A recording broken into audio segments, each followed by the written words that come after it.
And welcome to College Sports Rush, a live YouTube channel. It's our college football previews week. We preview our college football conferences, and we'll do it every Tuesday and Thursday, 4 p.m. Eastern, right here on College Sports Rush YouTube channel. Once again, joined this season by Paul Stone of Paul Stone Sports, veteran college football handicapper. And Paul, glad to have you aboard, my friend.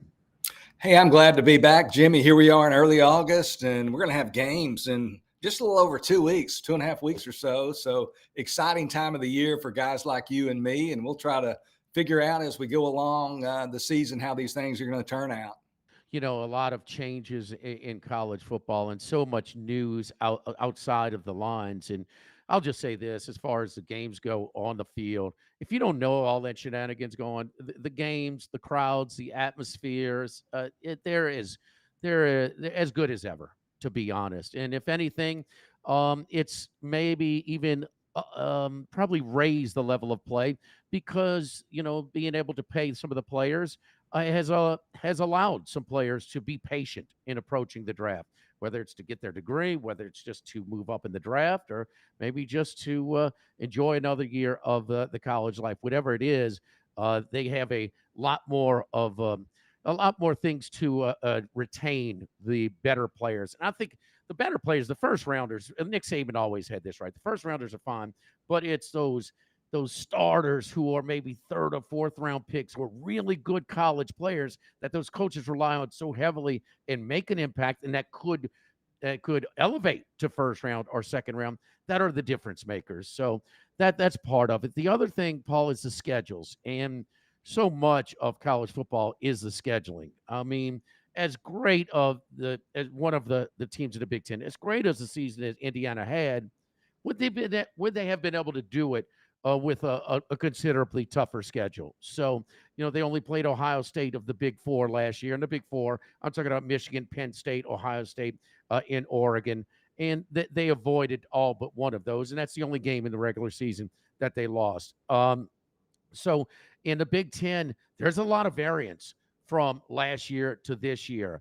And by comparison, the SEC is sort of in this flux as a conference. They just bridged it, a 2-year schedule. So whoever they played last year, they just flip flop it home and away. So Oklahoma really got the raw end of it last year. Texas had a cake schedule, but at least Texas has to go on the road to places. Now, Columbus is non conference, but they have to go to Athens and Gainesville. That's tougher than any place they played on the road last year, Paul. Yeah, Texas definitely got the better of the first 2-year schedules for Texas and Oklahoma. Oklahoma played one of the toughest schedules in the nation last year, maybe the toughest by some pundits, and have another tough schedule again this year. But you're correct. I mean, Texas obviously going to Georgia and going to Florida in conference, and then opening there in Columbus in the big game on Saturday, August 30th. I mean, they've got a very difficult schedule overall, but it is a different scheduling dynamic, and Texas definitely got the best of it compared to when compared to the rival Oklahoma. But there's not too many easy outs in the Southeastern Conference. I mean, obviously Mississippi State going to be picked last by most people, and then Kentucky's program struggling right now after going 4-8 last year, and not much reason for optimism this year. But outside of that, I mean, you look at the other teams in the conference, and especially if you go to their place, there's no tap-ins or gimmies, so to speak, in the Southeastern Conference. So the Big Ten, the old divisional play, as we get to look at some of the odds to win it, we'll start with our picks to win it to start off with our best bets. We got a bunch of win totals as well, overs and unders. But Penn, you can, if you want to maintain that rivalry, you can do it. If Illinois wants to stay in state with Northwestern, that's fine. If, of course, Michigan and Ohio State want to play each other every year, well, one that didn't, but because the Eastern Conference was much tougher than the Western Conference. And we saw some lopsided matchups in the Big Ten championship game for years. But one that said that, hey, we don't want to burden this load any more than we have to. Penn State and Michigan said, we're fine not playing each other on a regular basis. So Penn State, and you start with their schedule. And Paul, this is one of yours to win it all. And first of all, They have 3 rent wins. I mean, all due respect to Nevada, but non-conference, it is 3 rent wins. So they will get in there. Only 3 of the 4 road games are against UCLA, Michigan State, and Rutgers. Of course, they go to Ohio State, so they only play 4 road games in the conference. You either play 5 or 4. And so the schedule, minus that trip to Columbus, where they are a small favorite, it kind of adds up to another run. And well, you also talk about their roster too. Of the 4 remaining teams in the semifinals last year, they have by far the most. We talk about those upperclassmen that would get drafted pretty high. Oh, the entire backfield, all a little bit of a surprise. Aller and the 2 running backs are both back. All 3 of those, that's a surprise to come back. The entire offensive line, their defense is. This is James Franklin's best roster, and he had a good one last year, Paul. And I like this pick because I'm almost split between your pick and mine. But I'd be willing.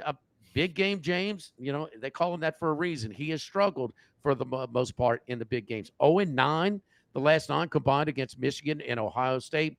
But my goodness, brother, this is time to do it this year. In the playoff, the 12-team playoff was almost made for Penn State because they would have made it so many years if it was a 12-team playoff. Well, they got their chance. They got a home game against SMU.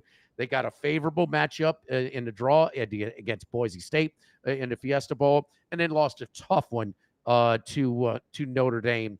And Aller's last pass was one that the Penn State fans are having a hard time to forget because we start with Aller because the scouts seemed like him a lot more than the actual fan base does at Penn State as far as their confidence. But you like them with so much returning.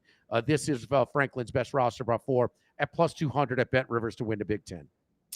Yeah, I tell you, Jimmy, Penn State, obviously, I've been doing this for a long time.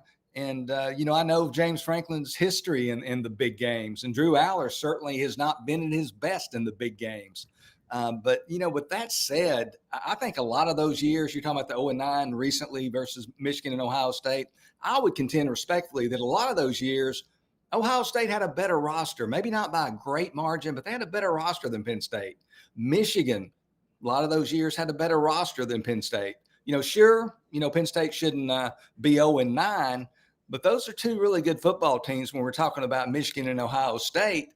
And unlike many of those years, this year, I think Penn State has the most superior roster, the most loaded roster, not only in the Big Ten, but all of college football. I mean, they're my team. If I was going to pick one team, they would probably be my second choice. But I like them to win the Big Ten. I mean, you talked about their running backs. I don't think anybody's got a better running back tandem than Nicholas Singleton and Katron Allen. Those guys in their first 3 years of college football, they've rushed for almost 5,800 yards combined.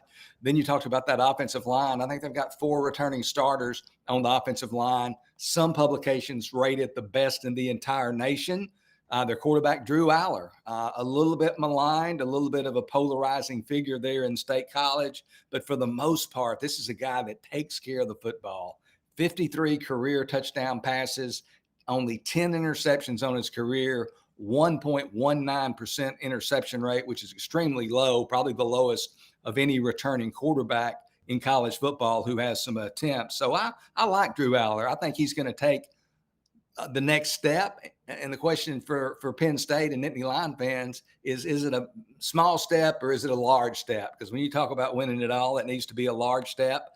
Continuing to talk about that offense a little bit, the receiver room got a lot better. They're bringing in 3 transfers, the most notable of those being Syracuse wide receiver Trevor Pena, who had a big year for the Orange last year. And then defense. I'd be remiss if I was talking about Penn State having a great team and not talk about that great defense. We almost take it for granted. In each of the last 4 seasons, Penn State has allowed an average of 18.2 points per game or less. So that's a great defense. They'll have another great one this year.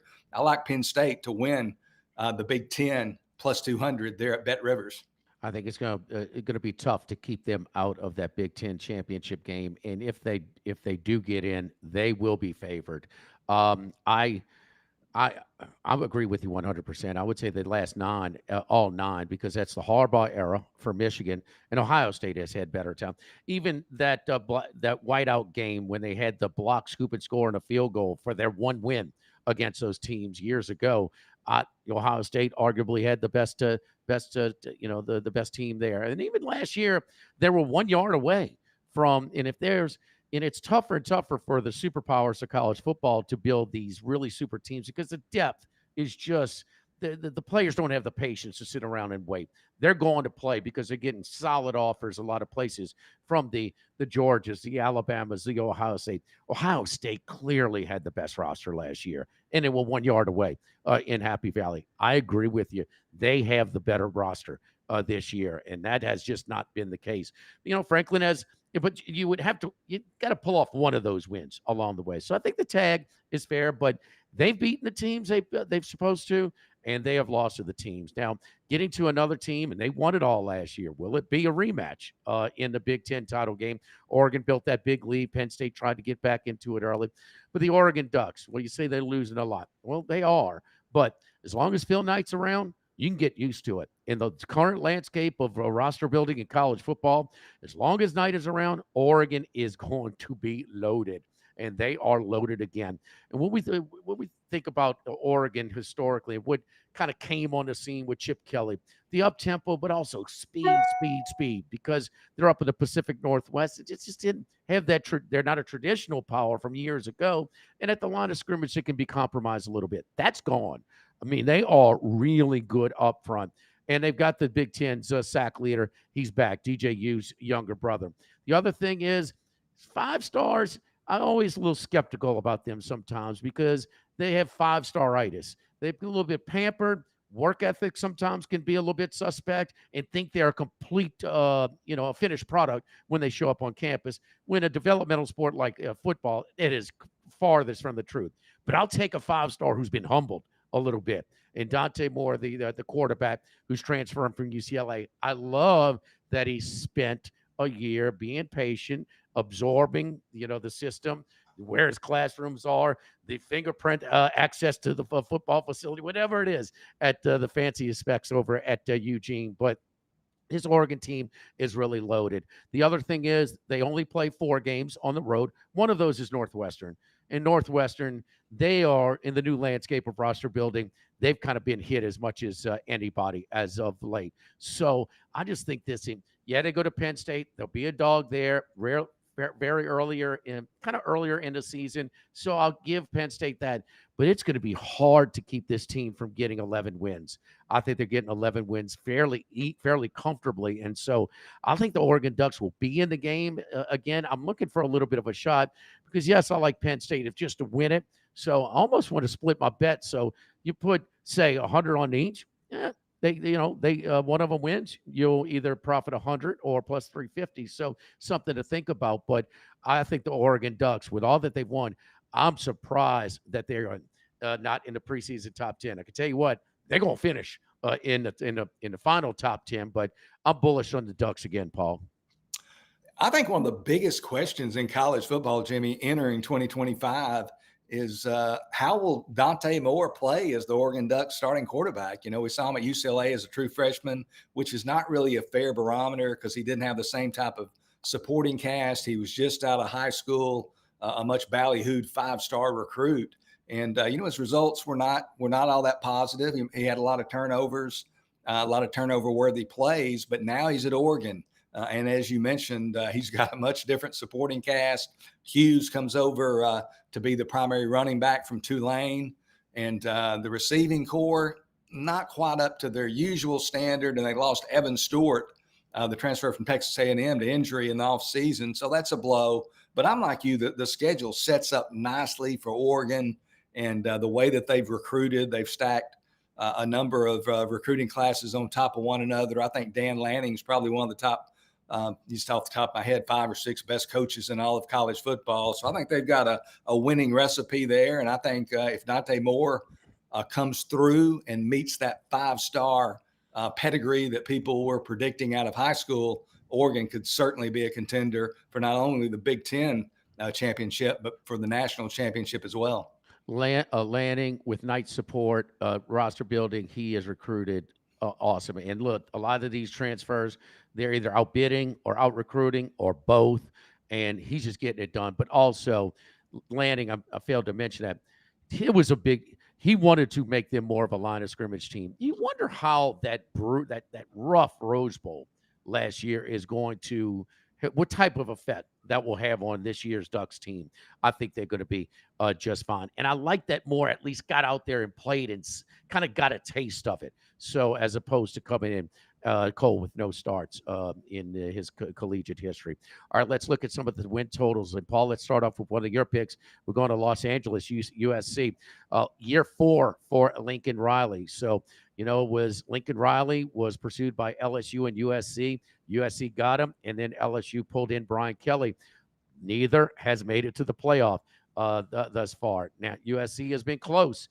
They win that Pac-12 title game in Las Vegas against Utah, and they would have been in a 14 playoff at that point. So there were 3-5 in one-score games, and another one, a tough one against Notre Dame, where it was one-score game until a pick six.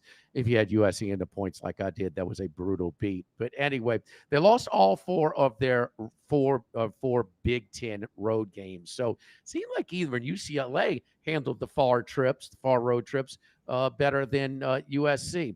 And then they at UCLA was their only conference win, and that's just across town. But USC, the total is 8, Paul. USC, first of all, when we talk about these regular season win totals, Jimmy, as you know, it's so much about that schedule. They start the season with home games against Missouri State and Georgia Southern. They then travel to Purdue in week 3 and then host Michigan State in their 4th game. So the Trojans, they're a solid choice to get out of the gate at 4-0. But after that, those final 8 regular season games, I think it's going to be very difficult for USC to split those 8 games. Looking at that schedule in those final 8, they've got road trips to Illinois, Notre Dame, Nebraska, and Oregon. That's certainly going to be arduous to say the least. As of today, USC projects to be an underdog in all 4 of those games. Plus, the Trojans, they host Michigan and Iowa around the midsection of their Big Ten schedule. So it's a tough schedule overall. USC schedule ranked 20th toughest in the nation by one respected publication. I would say probably 10 or 15 years ago, even a little bit further back, Texas was considered to be the team that year in and year out seemed to fail to meet preseason expectations. Might start the season ranked 7th or 8th in the country, in the season maybe 25th or unranked. Notre Dame maybe to a lesser degree. But USC, I'll tell you, they're starting to, creep trending dangerously close, you might say, to that dubious distinction under Lincoln Riley. Their quarterback, at least at the start of the year, is going to be former UNLV quarterback Jaden Mayava. His history shows that he has a penchant for the turnover, a lot of turnover-worthy plays. He's thrown 16 interceptions between his season at UNLV and then last season at USC, has an interception rate of over 3%. So he does not take great care of the football. I'll just put this out there. They've got a true freshman quarterback, Husan Longstreet, much ballyhooed 5-star guy. I'm not going to be surprised at all if at some point during the year, Longstreet is named their starting quarterback. Here's a tidbit that I'll close with on my USC under recommendation. They're at Bet Rivers at -143 as of today.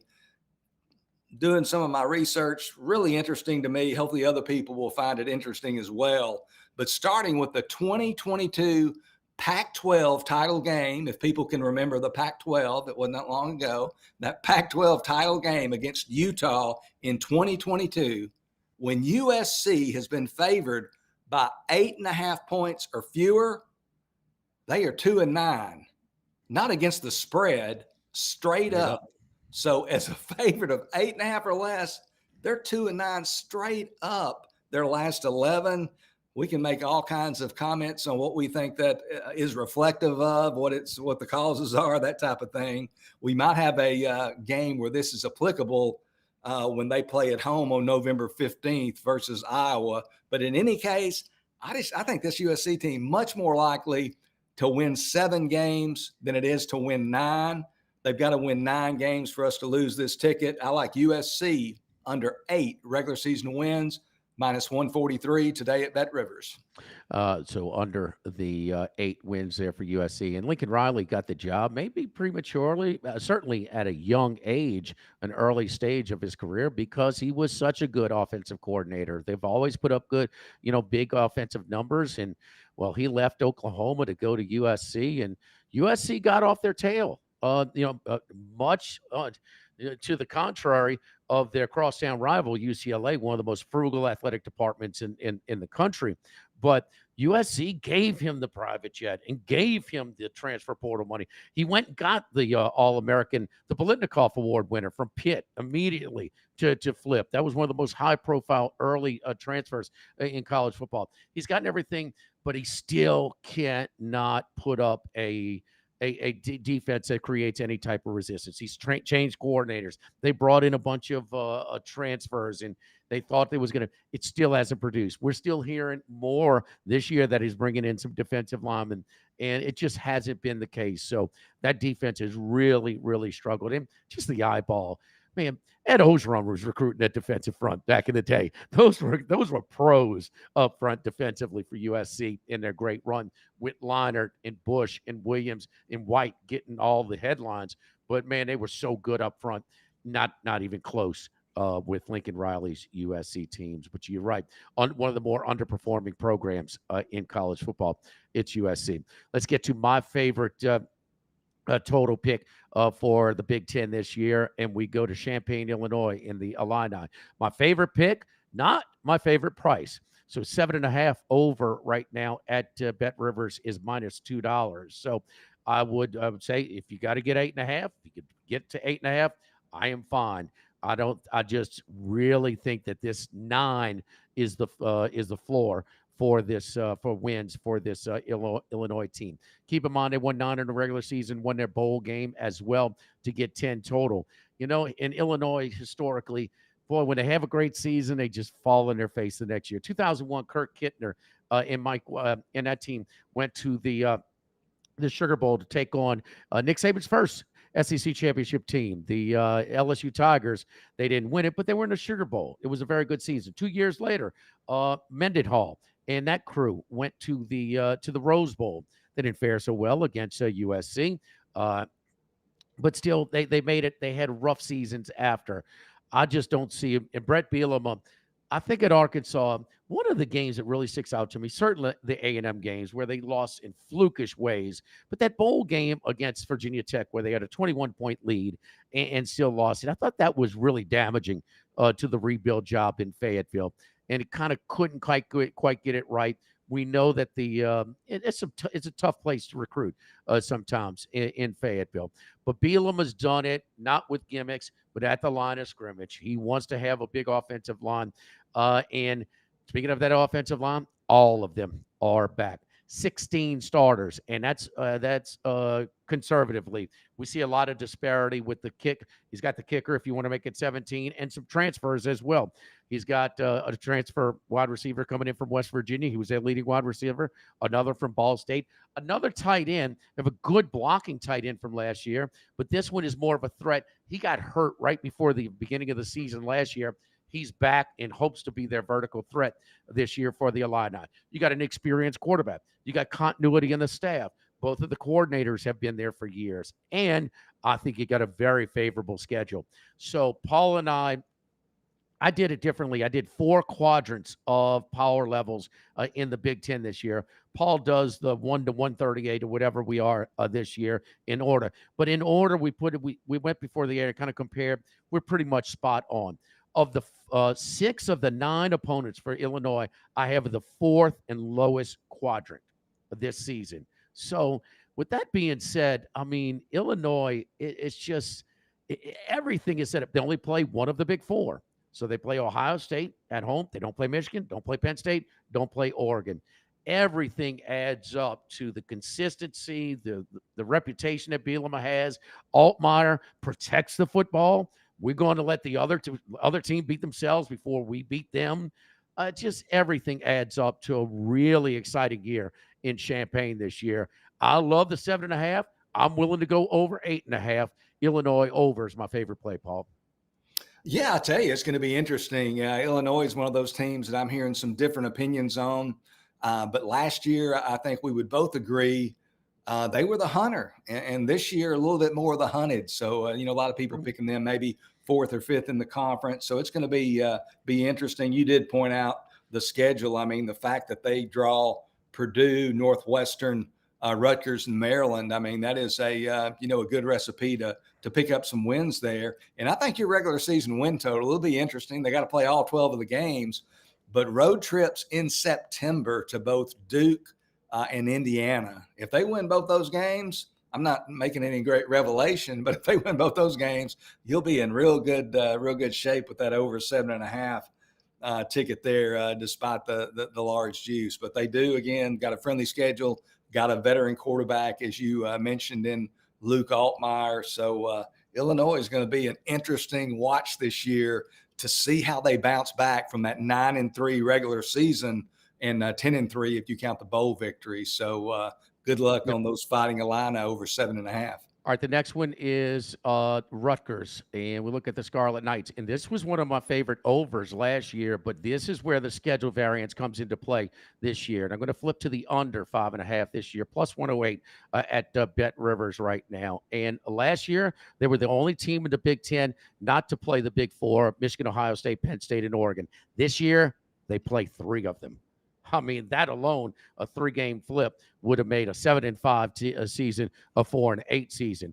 The Rena wins, they were 3-0 last year. I mean, the non-conference, they'll be probably 3-0 again this year. Plus, they played not only Oregon, Ohio State, and Penn State, but at Champaign, Illinois, against a team we highly respect as well. So 5 road conference games as well. You either play 4 or 5, so they're at a disadvantage as well. No team within the conference has had a bigger upgrade in schedule than the Rutgers Scarlet Knights. I think the world of Schiano. I think he's in the right place. He's the best coach they've ever had, but they've also been hit. Some of their players have been scooped up, kind of poached by other, bigger programs in the transfer portal as well. The Rutgers Scarlet Knights, we cashed last year on the over. This year, I'm on the under 5.5.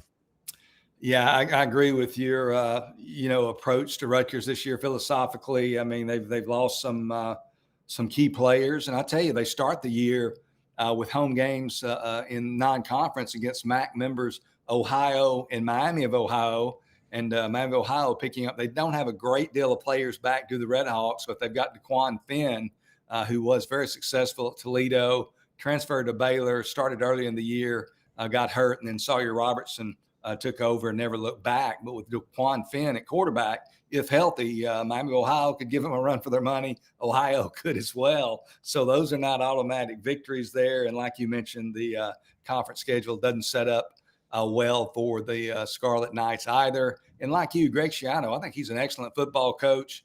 But teams today in the landscape of NIL, transfer portal, year-round free agency, whatever you want to call it, everybody doesn't have the same size stick. And Rutgers got a shorter stick than some of the teams they're competing against. Most of the teams, rather, they're competing against in the Big Ten. So I'm with you here on this under projection on Rutgers. Yeah, you see that 4-5 Big Ten record with the upgrade in schedule. That's going to be hard to duplicate this 2025 season. Talking about in the Big Ten, some tough situations to inherit. We're looking at West Lafayette in Barry Odom. Well, last year it was at Deshaun Foster. Very late in the game, he had to take over the UCLA program. So low expectations, to say the least, in the 24 season. Give them credit last year, winning 4 of their last 6. They were much more competitive as of late, including, one of those trips across the country to Piscataway, New Jersey, to beat Rutgers at their campus. So, Paul, you're being a little bit more creative here. You're looking at the conference wins. And the conference total right now at Bet Rivers is 3.5, minus 157. Year 2 for Deshaun Foster, they'll be better, but still, this is a tough situation. And like we said, I mentioned earlier, one of the more frugal athletic departments in all of big-time college athletics. They don't have that big player budget that a lot of the teams in the Big Ten have. And, it shows. I think they'll be better. And of course, the high profile transfer from Tennessee quarterback Nico, he's going back home after, well, you got two sides of the story. So on why he wanted more money. They say, that, that, that brought him back home to Southern California. So that's going to be interesting. So little time spent in UCLA's program. Would you think continued struggles for Deshaun Foster and Westwood with the UCLA Bruins? Yeah, I tell you, traditionally, as handicappers, those of us who bet regular season win totals or win totals, we tend to look at the regular season, the entire scope of games that they play. But Bet Rivers, not all books offer this opportunity, but Bet Rivers is one sports book that offers conference wins as well. And as you mentioned, I'm going to look at this aspect of it. And scheduling, as we pointed out, such a big component of handicapping these win totals. It's important, to note that as far as the schedule, UCLA, they don't get league bottom feeder Purdue this season. That's a game that would have likely been a victory regardless of whether they played them in Los Angeles or West Lafayette. And you do look at the 9 opponents that they do draw in the Big Ten. And currently, they project to be favored by my numbers in only 2 of those. And that's by around a field goal in their conference opener at Northwestern on September 27th. And then I've got them around a 9-point favorite at home at the Rose Bowl against Maryland on October 18th. Other than that, again, they project to be an underdog in 7 of their 9 conference games, and they will be getting a touchdown or more in 5 of those by my calculations. So the Bruins, they're going to likely have to pull 2 upsets to reach 4 conference wins, and I just don't see it. They do bring in, as you mentioned, former Tennessee quarterback Nico Iamaleava. He created a stir last year, not last year, but this past spring in April when he transferred to UCLA. I think the day before it was announced that he was leaving, maybe the day before the spring game, and he ends up going to UCLA. I'm not bullish on Nico, really. And he doesn't have the supporting cast at UCLA that he had at Tennessee. You look at this Bruin team last year offensively, they scored 20 points or fewer in 10 of their 12 games, and they lose their top 3 receivers. So they're not going to be any better, even with Nico, this season on offense compared to last. And then you look at the Bruins defensively, they had 4 players drafted in the NFL draft this past spring. 2 of those guys in the front seven guys were drafted in the 2nd round, both of those guys. So they lost a lot of top shelf talent on defense. The defense is certainly not going to be better. I don't think this UCLA team, I don't see them as a 4-5 team in conference play. I think they're 3 wins or fewer. I like a UCLA under 3.5 conference wins, minus 157 there at Bet Rivers. All right, let's continue on, and to maintain the authenticity of the show, and for our last pick, we're going to have split opinion on this last one. Talk about the Maryland Terrapins in the 8th season for Michael Locksley over at Maryland. Now, he has recruited pretty good, top 25 class last year, and the year before that, a top 35 class. But looking at the schedule, and they're now, they won all 3 games last year, non-conference, and they still couldn't get over the total, but they should win all 3 of them this year as well.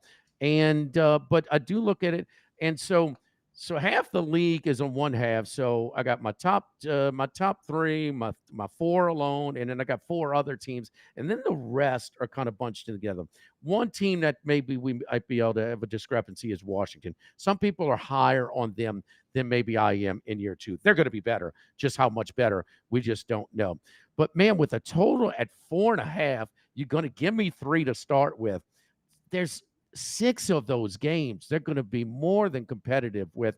They only play one of the Big 4, and that is, looking at it, that's Michigan, and so they don't play the top 3 teams in my power ratings, and yours as well. And that's Penn State, Ohio State, and Oregon in whatever order. So there's going to be some games. Now, did they do enough with Tua's little brother while he had them there? Maybe not. and they struggled with him last year, only winning one conference game. But I just feel that they're going to be in some of these games. That Loxley may be under some pressure here, but this is a very, very low number for a team that's usually a little bit better than this. Paul, you look and be a little bit more creative looking at the conference wins. Again, that Bet Rivers does offer, and you like the under in Maryland, under 1.5 conference wins at plus 123. Both of these are plus prices. Maryland's plus 108 over 4.5 total wins. They're plus 123 again under conference wins. Yeah, Jimmy, and this will happen from time to time. Happened a few times last year when we were on opposite ends of a team, so to speak. I realize we're still in early August, and hope springs eternal for college football fans. But man, it is difficult. I'm just not nearly as optimistic as you are, obviously, about the 2025 Maryland Terrapins. This was a team last year that went 1-8 in Big Ten play. Finished 17th out of 18 teams. Overall, they were 4-8. So initially, I looked at the under 4.5 minus 143 there at Bet Rivers, and I can see that their first 3 games that they're opening the season with, FAU, Northern Illinois, and FCS Towson, they're going to go 3-0. So rather than lay a minus price and take the under 4.5, I'll concede the 3-0, and I'll instead take under 1.5 conference wins at plus money. And there at Bet Rivers today, I believe it is plus 123. So you look at this Maryland team that last year won a single game in the Big Ten. They had 6 players selected in April's NFL draft. 6 players from a team that went 1-8 in the Big Ten, 2 on offense, 4 on defense. Only 10 schools had more players drafted this past spring in the NFL draft than Maryland, and Maryland had more NFL draftees than Penn State. Ouch.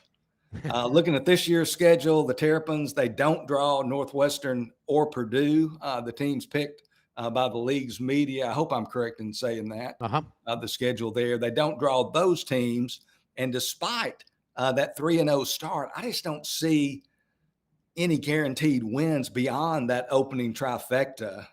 On top of not drawing Northwestern or Purdue, they do figure to be an underdog in all 9 of their Big Ten games by my estimation. And I've got them as a double-digit underdog, Jimmy, in 7 of them, 7 of the 9 conference games. Right now, I've got them plus 8.5 at Michigan State and getting 9 at UCLA. So by my numbers, and I'm not saying they're the absolute gospel, because obviously you disagree with my opinion somewhat, but they could be, in my opinion, double-digit underdogs. They probably won't, but could be double-digit underdogs in all 9 of their conference games. Share this last tidbit. I like to do a lot of research. Some of it resonates with people, some of it doesn't.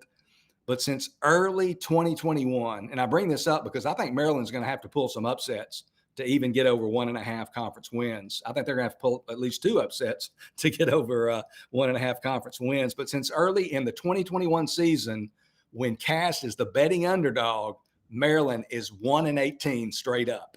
So the last 19 times they've been cast as the underdog, they have lost those games outright.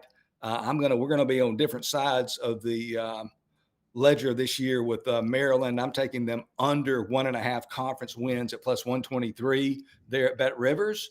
And at the end of the year, the winner, whoever prevails, will buy the other dinner. So I'll have my checkbook ready and my credit card with some open credit on it. Get your appetite ready. We'll see. We'll see. I'm not trying to win the Natty. I'm just trying to go 2-7 in conference play. So we'll see. That's right. We'll see what happens in that one. So you're right, but they do avoid the 3 most talented teams, but they don't have an opportunity to play the 2 weakest teams in the conference. So and granted, that win last year was a wild one. I'm glad they did. Had a little money line, that 29-28 win against USC, where they were down 14 very late. Go ahead, Paul. I was just going to say that is the one win, the win that they beat USC there at Maryland. They won as a 7.5-point home dog. That's the one win in the last 19 that they have won the game outright as the betting underdog. And that was an exciting game and a big win for Maryland. We are doing this every Tuesday and Thursday leading into the college football season here on the College Sports Rush YouTube channel. It's live at 4 p.m. Eastern.